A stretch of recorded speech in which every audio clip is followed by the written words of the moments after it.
Oke, pagi ini kita akan belajar kebenaran firman Tuhan. Judulnya adalah berbenah. Jadi berbenah dan berbuah, itu tema puasa kita. Hari ini saya akan sampaikan tentang berbenah dan nanti di hari Kamis kita akan belajar tentang berbuah. Ya. Nah, arti kata berbenah itu kalau menurut kamus ada 3.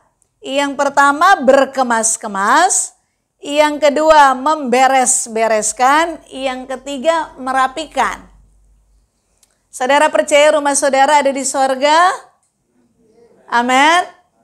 Itu bukan rumah kedua sorga itu rumah kita satu-satunya. Alkitab menulis kita di dunia ini hanya musafir, hanya pendatang, ya. Seperti saudara ya jalan-jalan kemana, kalau punya uang bisa keluar kota. Tapi satu waktu tuh setelah liburan saudara akan kembali ke rumah saudara. Nah, hari ini kita mau belajar tentang berbenah. Bagaimana kita berkemas-kemas meninggalkan dunia ini untuk kembali ke rumah kita. Kita mau beberes. Orang kan kalau mau pulang kampung beres-beres. Betul nggak saudara? Saudara mau pulang kampung minggu depan nih yang dari luar Bali, pasti apa yang saudara lakukan? Beres-beres. Mau bawa ini, jangan lupa ini, jangan lupa itu. Dan yang ketiga arti dari berbenah adalah merapikan. Kita bukan merapikan perabot, bukan merapikan barang, tapi untuk kita pulang ke rumah Bapa, ke rumah kita harus merapikan diri kita. Supaya layak kita masuk di sana. Kalau enggak pintu tertutup. Amin saudara. Oke, saya ada pertanyaan kepada saudara sebelum masuk dalam pembahasan berbenah itu apa. Yang pertama saya mau nanya, saudara lihat diri gak usah lihat orang lain ya. Saudara punya gak kebiasaan baik? Punya. Sebutkan 3 kebiasaan baik yang saudara lakukan dalam hidupmu. Di hati aja. 3, cari 3 ya. Yang sederhana aja, kebiasaan baik saya selalu jam 5 pagi saya bangun. Nggak usah dibangunin, saya bangun. Ada? Sudah ketemu 3? Sebutkan di dalam dirimu 3 kebiasaan baikmu. Nggak usah yang susah-susah, nggak usah cari yang rohani-rohani. Saudara habis makan cuci piring itu udah kebiasaan baik. Ada orang habis makan kumpulin aja.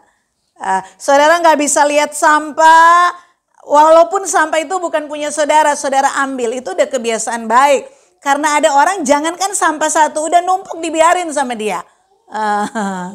Mengerti maksud saya? Gampang kan? 3 gampang ya?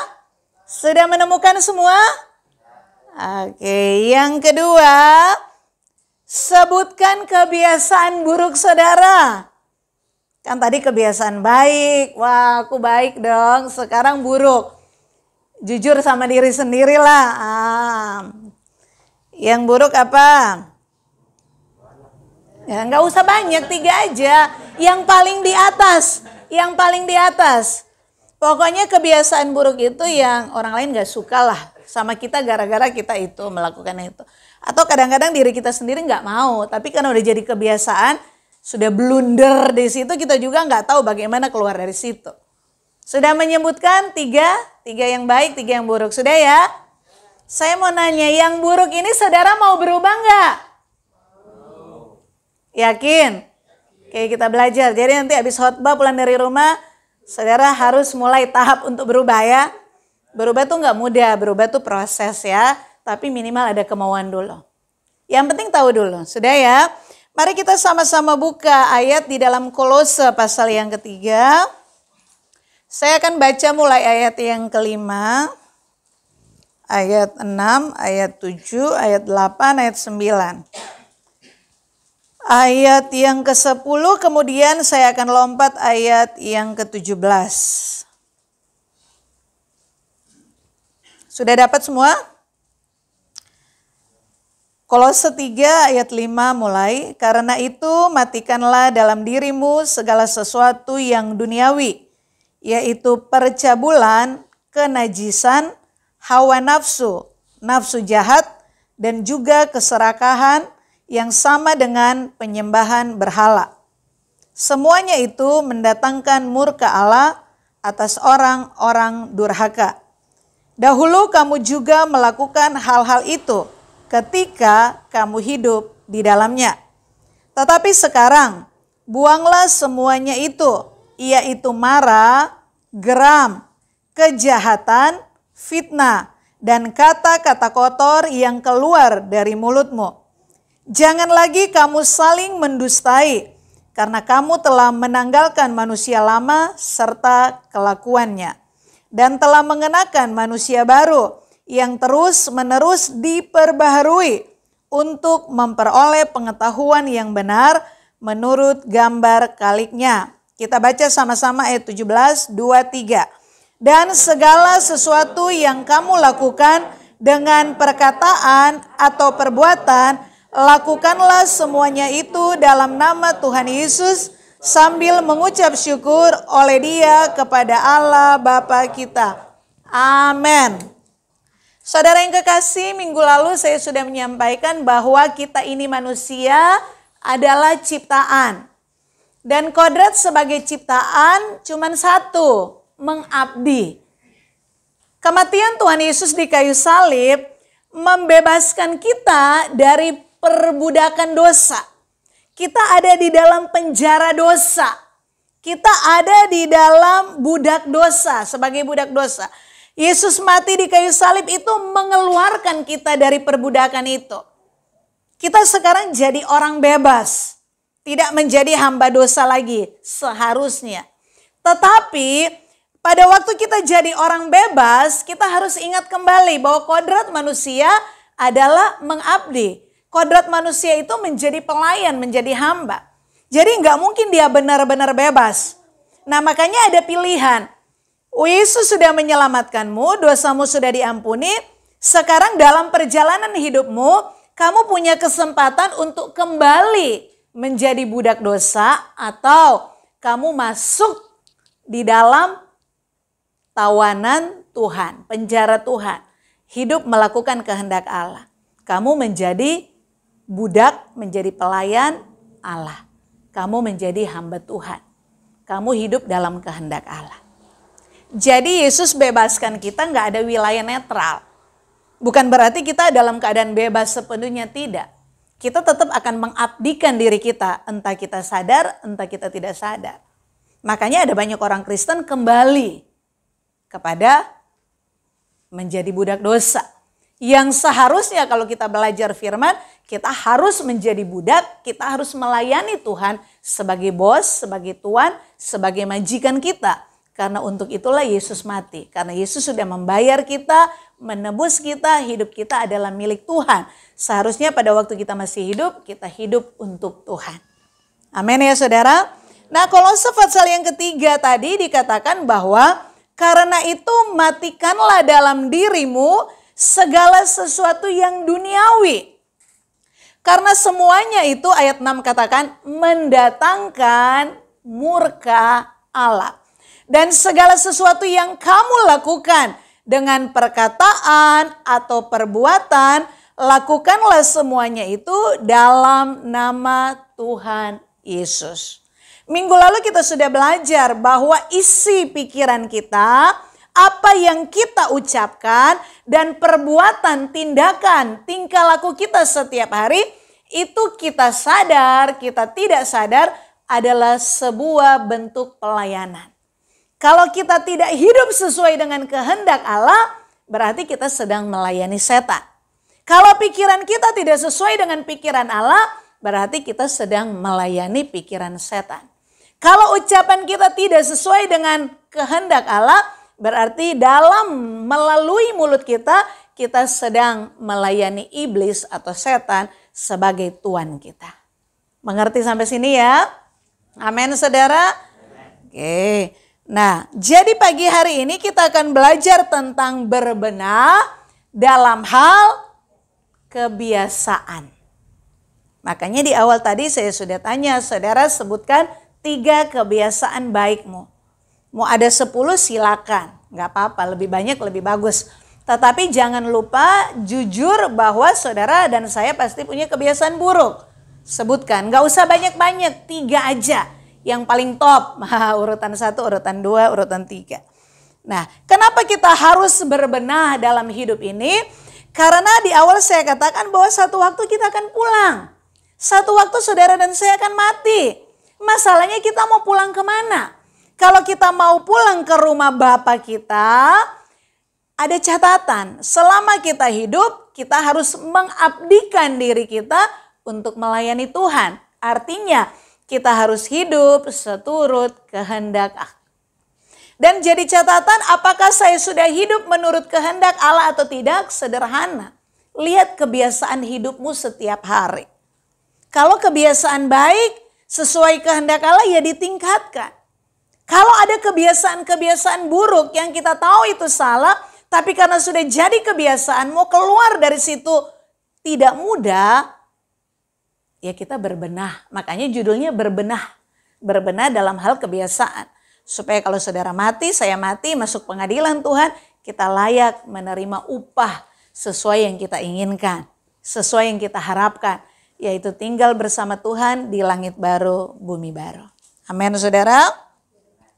Nah, kebiasaan itu apa sih? Saudara lihat. Arti dari kebiasaan, kan kebiasaan ada 2. Kebiasaan baik, kebiasaan buruk. Kebiasaan itu adalah sesuatu yang biasa dikerjakan. Sesuatu yang saudara biasa kerjakan yang baik menurut saudara apa? Kasih contoh. Hah? Apa? Bersih-bersih rumah, oke. Ada lagi? Kebiasaan baik yang saudara lakukan setiap hari apa?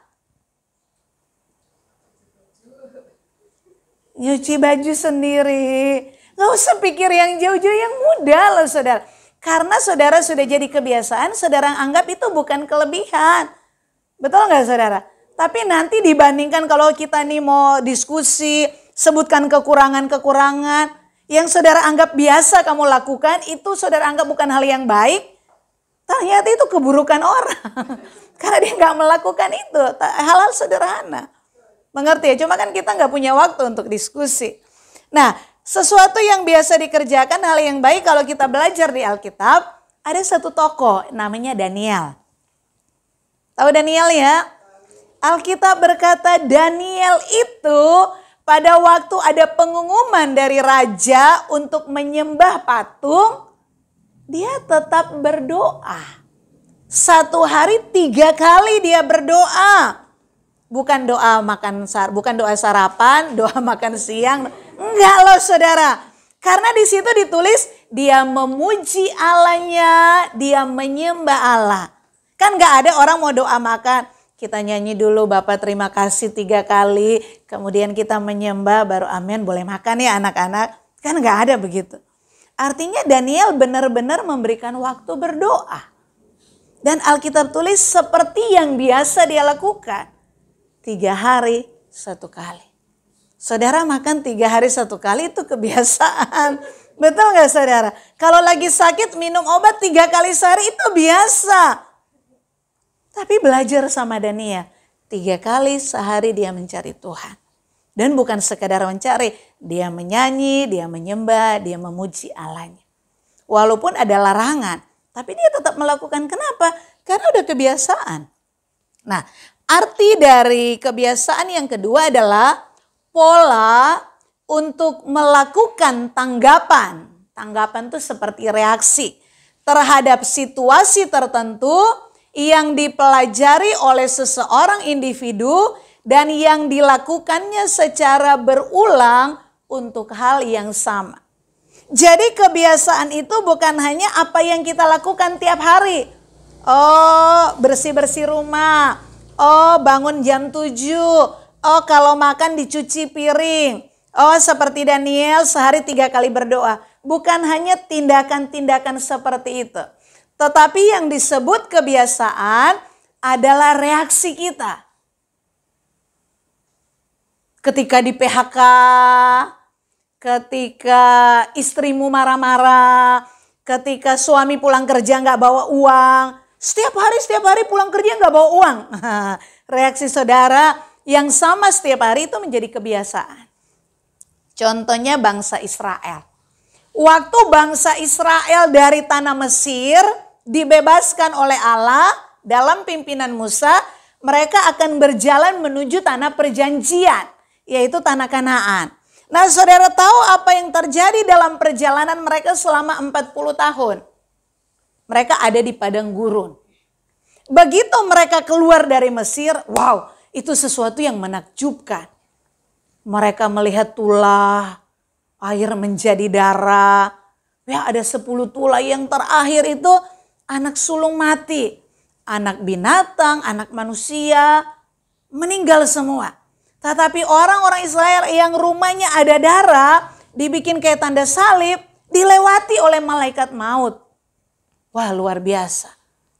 Dan mereka keluar tengah malam itu, di subuh-subuh gelap-gelap, mereka berkemas-kemas. Sebelumnya Tuhan sudah bilang, siap-siap lewat Musa. Malam ini juga kalian akan berangkat. Jangan lupa berkemas-kemas dan minta dari orang Mesir. Dan Tuhan gerakkan hati orang Mesir. Itu kasih emas, kasih barang-barang. Kenapa mereka bukan hanya melepaskan bangsa Israel pergi, tapi disangoni. Karena mereka lihat, waduh, ini anak-anak kita setiap rumah ada kematian. Setiap rumah kan punya anak. Entah anak binatang, entah anak manusia. Meninggal semua yang anak sulung. Mereka bilang udah pergi-pergi, dikasih emas. Jadi Israel tuh waktu keluar dari sana membawa emas banyak sekali. Nah, makanya kan satu waktu Musa nggak turun-turun dari gunung, mereka kan bikin anak lembu emas. Emas itu dari mana? Ya dikasih sama bangsa Israel, bangsa Mesir waktu mereka keluar. Nah, saudara yang kekasih, tetapi mujizat-mujizat yang mereka lihat lewat 10 tulah, bahkan laut Kolsum itu terbelah. Ya, mereka bisa lewat di dataran kering. Begitu mereka selesai menyeberang, bangsa Mesir, kereta-kereta Firaun dan orang-orang yang hebat menyusul. Begitu mereka sampai di air, di tanah kering yang bangsa Israel lewat, air itu kembali. Jadi mati semua. Dan kalau saudara googling, saat ini, sekarang ini, itu arkeolog menemukan ada sisa-sisanya di dasar laut. Jadi kisah itu bukan mitos, tetapi itu benar-benar terjadi. Nah, tetapi mujizat-mujizat itu tidak membuat bangsa Israel ini meninggalkan Mesir. Mereka kan ratusan tahun, ada 400 tahun mereka di Mesir. Ada 7-8 generasi. Dan itu sudah jadi kebiasaan dan mereka di sana itu budak beberapa generasi. Makanya waktu mereka jadi budak, mereka berdoa minta Tuhan bebaskan. Tetapi waktu Tuhan bebaskan mereka, Tuhan sudah kasih tahu mereka akan masuk ke tanah perjanjian, penuh susu madu diberkati Allah. Itu tidak membuat hati mereka tertuju kepada tanah Kanaan. Apa buktinya? Buktinya waktu mereka keluar di padang gurun tidak ada air, mereka marah. Mereka bersungut-sungut. Musa, Musa, kalau tahu begini kita tidak meninggalkan Mesir. Masa kita cuma mau mati di sini gara-gara nggak ada minum? Melihat situasi tidak seperti di Mesir, mulai membandingkan. Mereka nggak lihat tanah Kanaan, mata mereka nggak tembus ke Kanaan. Mata mereka kembali kepada enaknya di Mesir. Tuhan bikin mujizat. Mujizat lain apa? Mana turun dari sorga. Bayangkan tuh mereka nggak perlu masak, nggak perlu ke pasar. Tuhan kirimkan tiap pagi.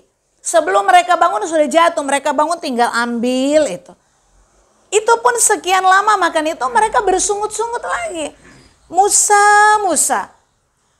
Enakan di Mesir loh, bisa makan daging, ada bawang pre, enak-enak di sana. Lah kita di sini tiap hari makan bana, bosen tahu, bersungut-sungut. Begitu situasi tidak sesuai yang mereka mau. Sekali lagi mereka tidak tembus melihat penderitaan perjalananku kan hanya sekian lama. Tapi nanti aku akan tinggal di Kanaan, itu menjadi negeriku. Aku gak jadi budak, aku jadi pemilik. Karena itu janji Tuhan kepada nenek moyang kami, Abraham, Ishak dan Yakub. Mereka gak tembus kepada Kanaan. Yang mereka ingat apa begitu situasi mencekam, begitu ada persoalan. Mereka ingat keindahan di masa lalu. Aduh Musa, kalau tahu begini kan lebih baik kita biar aja jadi budak tapi bisa makan enak. Nah itu kan orang yang kurang ajar. Nah, dari reaksi pertama ada masalah mereka bersungut-sungut, reaksi kedua ya bersungut-sungut lagi. Akhirnya jadi kebiasaan. Setiap ada masalah bersungut-sungut. Setiap kok Musa nggak turun-turun bersungut-sungut. Kok Musa aja yang jadi pemimpin, emang kita nggak bisa memimpin? Bersungut-sungut. Setiap melihat sesuatu yang tidak sesuai dengan hati mereka, bersungut-sungut, bersungut-sungut. Dan itu menjadi kebiasaan buruk. Reaksi itu, sikap itu keluar setiap ada masalah. Makanya Allah murka. Allah bilang, Musa, minggir dari situ. Udah habis kesabaranku. Kalau pakai bahasa bebas. Kamu minggir, aku mau habisi mereka semua. Mau dimatiin mereka semua. Tapi Musa bilang apa? Musa di depan bangsa Israel marah. Tapi pada waktu Musa tahu Allah marah kepada bangsa Israel, dia meredakan hati Allah. Dia bilang, Tuhan, masa Tuhan gak malu loh kalau orang Mesir dengar. Nih orang-orang Israel yang keluar dari Mesir semua mati di padang gurun. Gak ada yang masuk Kanaan. Berarti Tuhan mereka gak hebat, gak mampu membawa mereka ke tanah perjanjian. Masa Tuhan gak malu? Aku minta belas kasihan, Tuhan ampunilah mereka Tuhan. Kalau Tuhan mau musnahkan mereka, hapus aja namaku. Aku juga ikut mati. Tuhan bilang, oh tidak. Setiap orang bertanggung jawab sendiri. Kamu kan baik, kamu masuk, mereka enggak. Musa bilang enggak, pokoknya kalau mereka dimusnahkan aku juga enggak mau masuk ke sana. Musa tawar menawar. Dan Tuhan bilang, oke, kali ini pun aku dengar permintaanmu. Hanya mereka yang sudah 10 kali mencobai aku. 10 kali bukan sedikit loh. Saudara kalau ada orang bikin salah kan, 1 kali aku maafin. 2 kali aku maafin. 3 kali, jangan dulu. Betul gak saudara? Amin.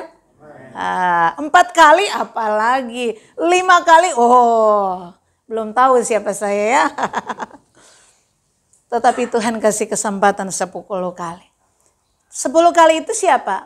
Mereka yang setiap ada masalah bersungut-sungut. Setiap kejadian gak sesuai dengan maunya mereka bersungut-sungut. Itu 10 kali mereka akan dihabisi. Mereka tidak punya kesempatan masuk tanah Kanaan. Dan kenapa mereka berputar 40 tahun? Untuk menghabisi. Karena Tuhan gak habisi mereka 1 kali. Musa gak mau kan? Satu-satu. Ada yang mungkin faktor tua, dia mati dulu. Ada yang sakit, dia mati. Sampai generasi yang di atas 20 tahun meninggal semua. Mereka yang sudah 10 kali mencobai Tuhan. Mereka sudah mati semua. Anak-anak mereka. Yang waktu keluar dari Mesir masih bayi, masih anak kecil. Atau yang lahir di padang gurun. Mereka yang masuk tanah perjanjian. Kenapa? Karena kebiasaan buruk. Makanya di Kolose tadi, semua kebiasaan buruk itu mendatangkan murka Allah. Jangan saudara bilang, kebiasaanku kan hanya kalau marah kebun binatang keluar. Saudara anggap tuh hal biasa, karena itu sudah jadi kebiasaan. Tapi orang waktu marah tidak pernah ngomong kata-kata kasar, apalagi kebun binatang. Begitu mendengar ada orang yang lagi marah, kebun binatang keluar, itu bukan hal yang biasa. Itu hal yang gak boleh dilakukan. Betul saudara? Mengerti maksud saya? Jadi kenapa kebiasaan buruk itu menetap dalam diri saudara? Karena saudara anggap itu biasa. Padahal kamu tahu gak bahwa sikapmu itu, perbuatanmu, reaksimu, tindakanmu, itu menyusahkan istrimu. Itu menyusahkan suamimu. Itu menyusahkan anak-anakmu. Tapi kamu tetap dalam kebiasaan itu, kenapa? Satu catatan, merubah kebiasaan tidak mudah. Tapi pagi ini kita belajar berbenah. Amin. Supaya kita boleh layak masuk ke rumah Bapa kita ya. Oke. Mengapa ada kebiasaan buruk? Yang pertama karena orang itu belajar. Orang itu melihat dari lingkungan. Yang kedua karena memiliki cara berpikir mindset yang salah. Ada orang kebiasaan, masa cuma gara-gara tidur bangun jam 10 pagi mati masuk neraka. Menurut saudara orang yang mager-mager tuh bangun jam 10 jam 12 mati masuk neraka enggak menurut saudara?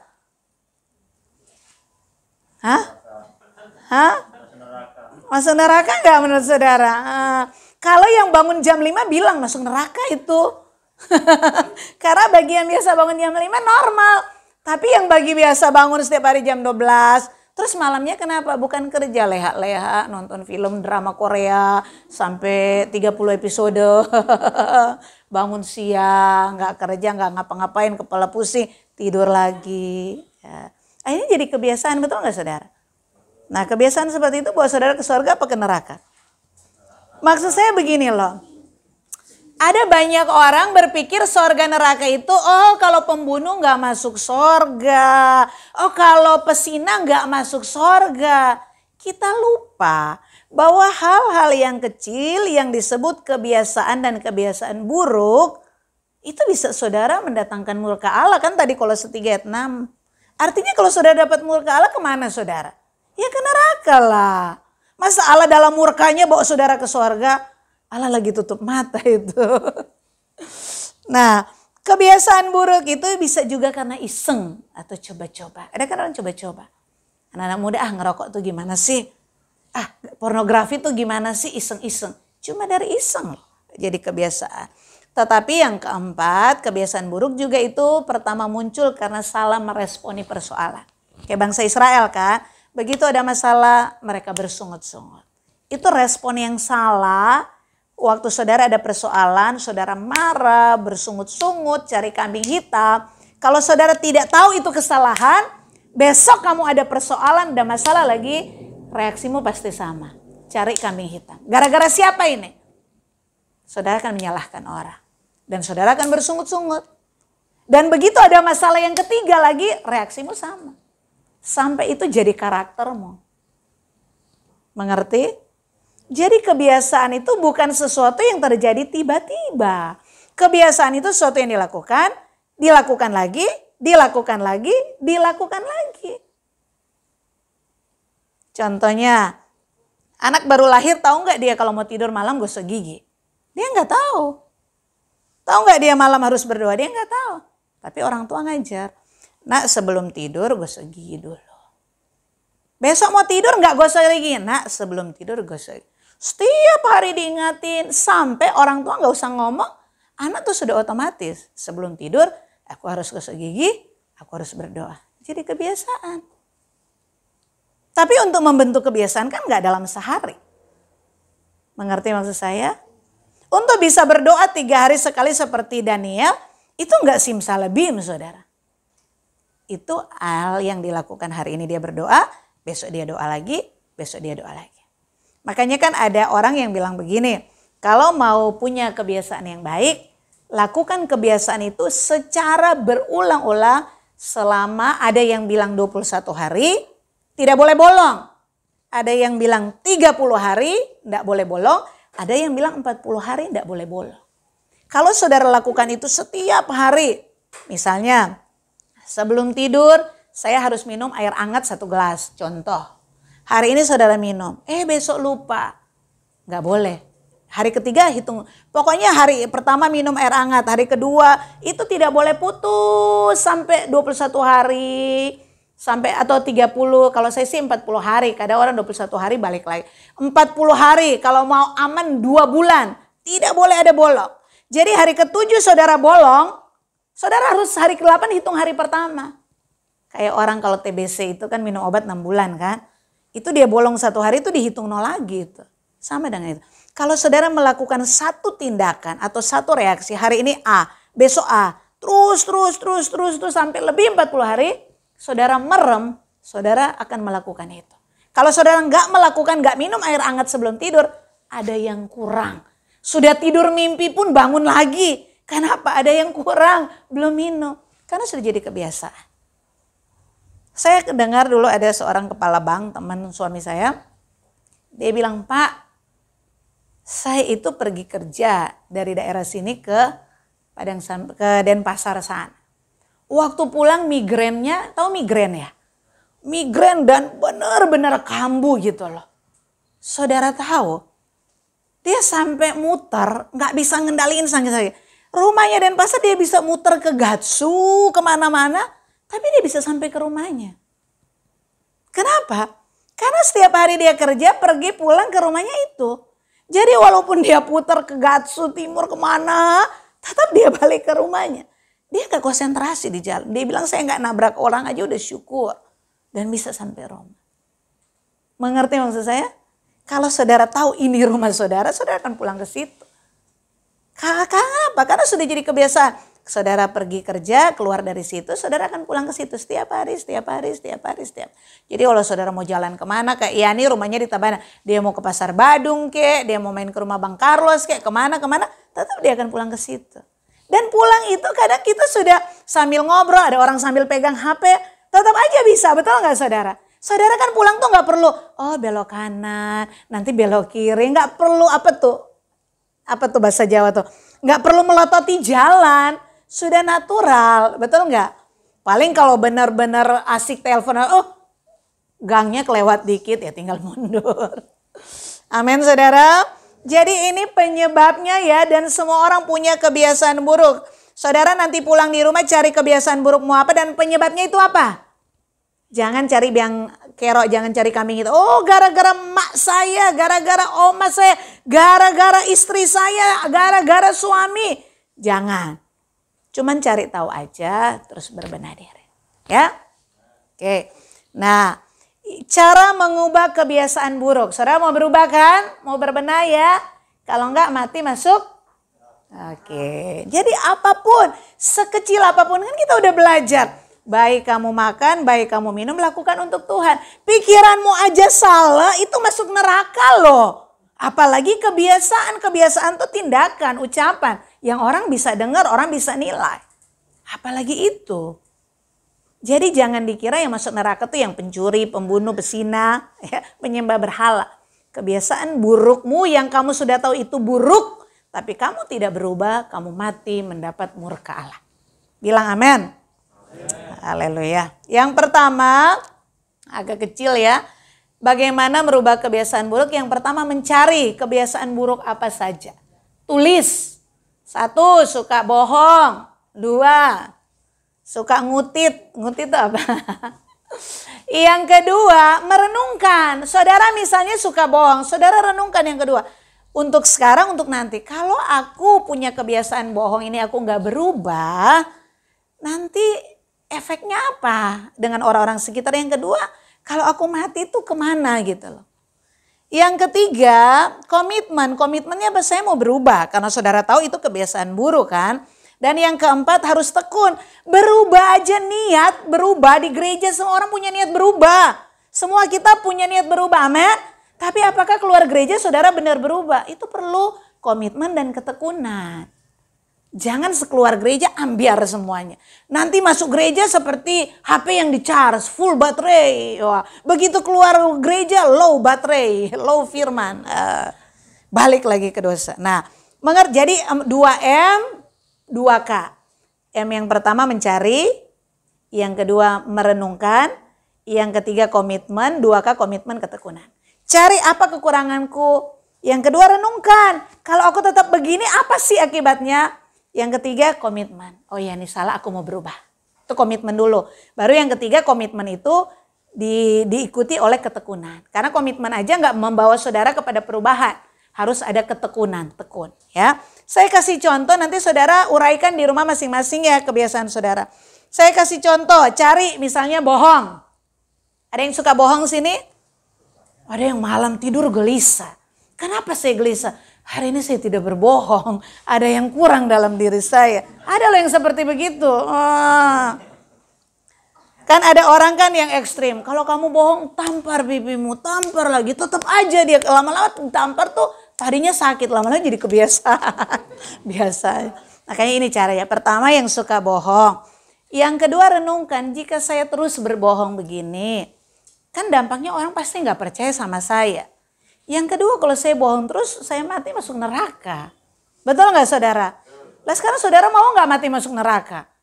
Gak mau, gak ada orang mau. Walaupun lagi jalan ke neraka. Tapi kalau ditanya mau mati masuk neraka? Gak mau. Oke. Yang ketiga komitmen dulu. Saya mau berubah. Saudara tahu gak bohong itu salah? Bohong itu kebiasaan buruk, tahu gak? Tapi kan gak bisa keluar. Komitmen dulu, saya mau berubah. Ya. Nah yang keempat itu ketekunan, cari ayat-ayat yang bertentangan. Yang membuat saudara gak bohong lagi. Contohnya Matius 8 ayat 44. Iblis adalah bapa pembohong. Jadi kalau saya bohong berarti saya anak iblis. Yang kedua Matius 12 ayat 38. Setiap ucapan yang keluar dari mulutmu akan kamu pertanggungjawabkan. Itu baik, itu buruk, kamu akan pertanggungjawabkan dan kamu akan dapat upah. Nah kalau bohong itu jadi kebiasaanku, berarti setiap aku bohong ditulis sama malaikat. Setiap aku bohong ditulis. Nanti kalau aku mati bukuku dibuka, wah bohong semua. Aku harus bertanggung jawab. Wah mati aku dilempar ke neraka, gak mau lah kok. Jadi harus ada ayat firman Tuhan yang menjadi alasan saudara berpijak supaya tidak bohong. Mengerti ya? Jadi langkah pertama cari kekuranganmu apa. Terus yang kedua renungkan. Kalau kamu terus dalam kebiasaan buruk tuh akibatnya apa? Wah istriku bisa mati ngenes kalau aku selingkuh terus misalnya. Oke, saya kasih contoh yang kedua mencari misalnya orang yang suka marah, dendam. Ya, saudara renungkan jika saya tidak kontrol amarah, nih amarah-amarah yang bisa dikontrol, maka saya akan kehilangan sukacita dan merugikan orang lain dan mati masuk neraka. Betul nggak? Ada orang tuh baik banget, tapi kalau jangan ganggu saya ya. Kalau dia sudah marah, kebaikannya 30 tahun saudara kenal dia, hilang dalam satu hari. Kenapa? Kebun binatang keluar, kata-kata mutiara, semua kutukan. Bahkan tindakannya tuh gak enak banget. Ada gak yang begitu? Ada. Oke. Komitmen saya mau berubah. Nah cari ayat Alkitab Efesus 4. Boleh marah tapi jangan berbuat dosa. Sebelum matahari terbit sudah selesai. Kenapa? Karena kalau dibawa mimpi nanti kamu mimpinya ngigau. Ya marah-marah. Terus ada Matius 6, ampunilah. Jadi kamu marah boleh tapi jangan sampai dendam apalagi benci. Apalagi kepahitan. Kenapa? Karena dosamu diampuni oleh Tuhan jika kamu mengampuni orang yang bersalah kepada kamu. Lah kalau kamu nyimpan dendam, kesalahan orang berarti Bapamu tidak mengampuni kamu. Amin. Nah ayat-ayat ini bagi saudara yang pendendam, suka benci, suka marah, gak karu-karu. Selalu ucapkan hafal ayat-ayat ini. Makanya di ketekunan itu kan cari ayat-ayat Alkitab. Nah demikian juga saudara yang suka bereaksi salah. Setiap ada masalah, aduh gara-gara kamu, gara-gara suami, gara-gara istri, gara-gara anak, gara-gara ini. Semua gara-gara cari kambing. Berubah. Berubah apa? Roma 8 ayat 28. Setiap ada masalah, sudah kebiasaan nyalain orang, sudah kebiasaan cari kambing hitam, diam dulu. Allah turut bekerja dalam segala hal mendatangkan kebaikan. 1 Korintus 10 ayat 13, tidak ada pencobaan yang melebihi kekuatan, Allah sudah menyediakan jalan keluar. Kan enak kan? Jadi jangan cari lagi penyebab kenapa masalah ini datang, tetapi apa hikmah di balik masalah ini. Amin. Gak usah cari penyebabnya, tapi kalau Tuhan izinkan saya percaya ini akan mendatangkan kebaikan. Kan enak. Saudara damai, plong. Tidak buat masalah dengan orang-orang di rumah, dengan teman-teman kerja. Kenapa orang masalah dengan teman kerja, dengan suami, dengan istri? Karena gak ada yang nyaman di hatinya. Kenapa? Karena gak ngerti firman. Amin saudara. Baca sama-sama ya. 1, 2, 3. Sebagaimana kebiasaan buruk dimulai dari melakukan satu kali, kemudian diulang kembali sampai akhirnya menjadi kebiasaan.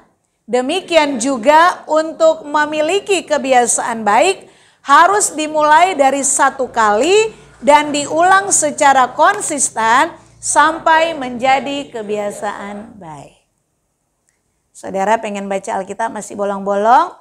Mulai hari ini pulang ambil waktu setiap hari saya mau baca Alkitab. 1 pasal, 2 pasal, 3 pasal. Dan lakukan selama 40 hari tidak boleh bolong. Begitu hari ke-41 itu sudah jadi kebiasaan baik. Saudara yang mau berdoa baru haleluya udah nguap ngantuk. Biasakan saya mau berdoa setiap hari setengah jam. Hari ini, besok lakukan lagi. Hari ketiga gagal, hari keempat hitung hari pertama. Sampai 40 hari jangan ada bolongnya. Hari ke-41 berdoa akan menjadi kebiasaan baik. Saudara yang kalau marah ngomong kebun binatang, marah bersungut-sungut. Begitu sekarang ada situasi bikin saudara marah, langsung diam. Diam aja. Tutup mata. Minum air segelas. Tarik napas. Kalau segelas kurang, minum 1 galon. Diyakin saudara gak akan berkata-kata yang tidak baik. Ya. Pokoknya pakai cara. Dan yang paling ampuh, ingat firman Tuhan. Tidak ada sesuatu kejadian yang saudara alami kalau saudara mengasihi Allah ya. Tidak ada situasi yang Tuhan izinkan terjadi itu tanpa seizin Tuhan. Dan Tuhan sudah tahu kalau dia izinkan, dia tahu kapasitas dirimu, kamu bisa menang. Ya, jadi kalau gagal itu kamu salah bereaksi. Dan saya mau tutup, saya punya kesaksian bahwa kebiasaan itu tidak mudah loh saudara dirubah. Ya, tapi ayat firman Allah tuh punya kuasa. Saya ikut Zoom minggu yang lalu. Ada salah satu kasih kesaksian begini. Ada seorang bapak itu satu hari katanya bisa 1 slop rokok dia setiap hari. Saking kecanduan, orang Kristen. Saudara tahu dia bisa berhenti total gara-gara apa? Dia baca, dikasih tahu ayat yang di kitab Kejadian. Allah menciptakan tumbuhan, Allah menciptakan hewan, semua yang terakhir Allah menciptakan manusia. Dan waktu Allah menciptakan manusia, Allah memberi kuasa kepada manusia untuk menguasai ciptaan yang lain, termasuk tumbuh-tumbuhan. Dari ayat itu saudara tahu dia bilang, manusia diciptakan berkuasa kepada tumbuhan. Kenapa tumbuhan yang menguasai aku? Kan rokok tuh ada dari cengkeh, ada dari itu kan. Hanya dari kalimat itu dia bertobat. Dia berhenti total, gak balik lagi. Jadi ada banyak ayat Alkitab, makanya setiap hari anak-anak sekolah minggu diajari ayat, tiap hari kita harus baca. Kenapa? Karena ayat-ayat itu yang bagi orang lain gak masuk akal, gak cocok dengan peristiwa. Tapi Tuhan bisa pakai ayat itu untuk berbicara, merubah kebiasaan burukmu. Amin. Makanya tadi solusi terakhir untuk merubah kebiasaan buruk dan memperoleh kebiasaan baik, cari ayat-ayat yang bertentangan dengan kebiasaan buruk. Orang kan bilang, dosa putih lah, gak apa-apa. Di Alkitab gak ada dosa putih, semua dosa. Berarti orang yang berdusta itu anak iblis. Betul gak saudara? Itu jadi ayat-ayat itu dipakai apa? Kenapa? Karena ayat itu standar kita sebagai anak-anak Allah. Saya punya contoh dalam kehidupan sana, hal sepele ya. Waktu Pak Gembala masih hidup, saya pergi kemana-mana kan selalu belia sama dia gitu. Dan saya paling marah kalau di lampu merah. Lampu merah kalau sudah merah ya berhenti. Tapi kalau masih kuning itu hijau, kuning kan, baru ke merah. Itu kan kadang suka bablas gitu loh. Marah saya. Ngomong gini. Giliran saya yang nyetir sendiri. Jangankan lampu merah. Ternyata tidak mudah. Dan itu saya mulai dari gini. Saya pakai logika loh saudara. Ini kan lampu hijau, habis itu ada kuning dulu baru merah. Jadi kalau masih kuning saya masih set, di sana kan masih merah. Bahkan di sini pun sudah merah, di sana kan masih kuning. Jadi ada beberapa detik. Jadi padahal begitu Hestro pernah bilang, Mami lampunya merah loh. Karena saya lakukan lebih dari sekali, akhirnya jadi kebiasaan. Niat bertobat nggak ada. Tapi kalau sudah apalagi waktunya udah mepet dan lihat masih kuning, dan maksud saya begini, itu hal dalam lampu merah yang orang anggap sederhana. Tapi kalau saya begitu terus, saya mati masuk neraka loh saudara. Kebiasaan saudara yang setiap hari saudara lakukan, saudara bagi saudara hal biasa. Tapi saudara tahu nggak itu mengganggu istrimu, mengganggu suamimu, betul nggak saudara? Ya, bertobat ya, berbenah ya. Yuk baca sama-sama 1, 2, 3. Berbenahlah selagi masih ada kesempatan. Kebiasaan buruk yang tidak diubah akan menjadi kenikmatan yang membawa kepada kebinasaan. Bertobatlah. Orang yang suka bohong, kenapa jadi kebiasaan? Walau itu kebiasaan buruk. Karena dia menikmati itu. Orang yang marah, kebun binatang, lempar barang, mukul sana sini. Dia menikmati itu waktu dia marah, dia menikmati dan begitu dia bisa ngomong kata-kata kebun binatang, begitu dia bisa piring terbang melampiaskan semuanya, dia plong, dia nikmat. Jadi kalau saudara sudah tahu kebiasaan yang saudara punya itu buruk, saudara sedang menikmatinya. Tapi kalau saudara tidak bertobat, saya tidak bertobat, kita mati masuk neraka. Amin. Makanya berbenah, bertobatlah. Tuhan memberkati, mari kita bangkit berdiri.